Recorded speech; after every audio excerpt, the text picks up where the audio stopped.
Adolat eshigi ochilgan kun bu faqat bir tadbir emas, balki kelajak huquqshunoslarning tafakkurida yangi sahifa ochilgan lahza bo'ldi. Qashqadaryo yuridik texnikumida o'tkazilgan davra suhbati aynan shunday mazmunli tarzda kechdi. Qarshi tumanlararo iqtisodiy sudi sudyalari ishtirokida bo'lib o'tgan uchrashuvda talabalar ushbu tizimdagi islohotlar mazmun-mohiyati bilan yaqindan tanishdilar.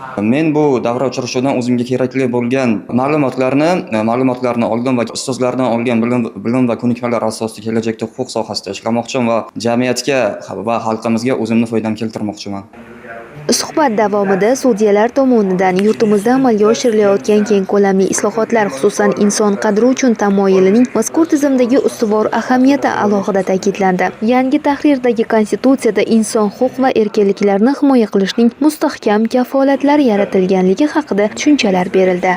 Davra suhbati davomida yuridik texnikum talabalariga sud huquq tizimida amalga oshgan islohotlar, O'zbekiston Respublikasi Prezidenti tomonidan qabul qilingan farmonlar, qarorlar haqida qisqacha tushuntirish berib o'tdik. Suhbat davomida ular tomonidan berilgan savollarga javoblar berib o'tildi. Bevosita muloqot qo'yish maqsadida sudlar tomonidan bugungi kunda mahallalarga, hududlarga chiqilib, xalq bilan muloqot olib borib, tushuntirish tavsiyalarini berib kelmoqdamiz.